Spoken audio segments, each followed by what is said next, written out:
دوستو، ہم اپنے خد و خال اور وضاقتہ میں بظاہر انسان دکھائی دینے والے اس وقت تک انسان ہونے یا کہلائے جانے کے حقدار نہیں ہیں جب تک کہ ہم اخلاقی اصولوں، ضابطوں، سماجی قوانین کی پاسداری نہیں کرتے۔ اخلاقی اصول سماج میں رہنے والے خود بناتے ہیں اور اپنے اوپر نافذ کرتے ہیں تاکہ دنیا امن و سکون کا گہوارہ بن سکے۔ اخلاقیات فلسفے کا بہت ہی اہم موضوع ہے۔ مختلف مفکرین نے اس پر بہت کچھ لکھا اور انسانیت کو ہمہ وقت سمجھانے کی کوشش کی ہے۔ مختلف ادوار میں اس کے اصول مرتب کیے گئے: پاکیزگی، نرمی، برداشت، مسکراہٹ اخلاقیات کے راستے کے چند سنگی میل ہیں۔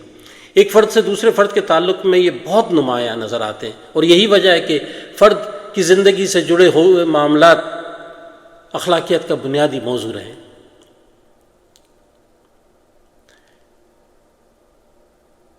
600 عیسوی میں روم کے 64ویں بشپ گریگری اول نے 7 افعال کو انسانی اخلاقیات کے حوالے سے 7 گناہ قرار دیتے ہوئے بتایا ہے کہ انسان کو ان سے بچنا چاہیے۔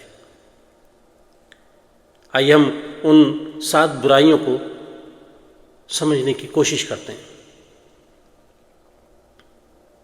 ہوس، سب سے پہلے وہ انسانی فطرت میں حد سے زیادہ ہوس، عیش و آرام، جنسی لذت یا اس کی بے ترتیبی یا ضرورت سے زیادہ طلب کے رویے میں فرد کو محتاط رہنے کی طرف متوجہ کرتے ہیں۔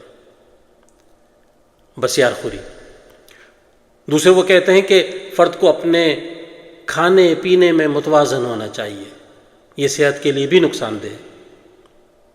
لالچ، تیسرے وہ فرد کی طبیعت میں لالچ کی طرف اشارہ کرتے ہیں، وہ زمینی املاک ہوں، سامان ہوں یا ضرورت سے زیادہ بے ترتیب خواہشات فرد کی زندگی کو تباہ کرتی ہیں، اسی لیے ان سے بچنا چاہیے۔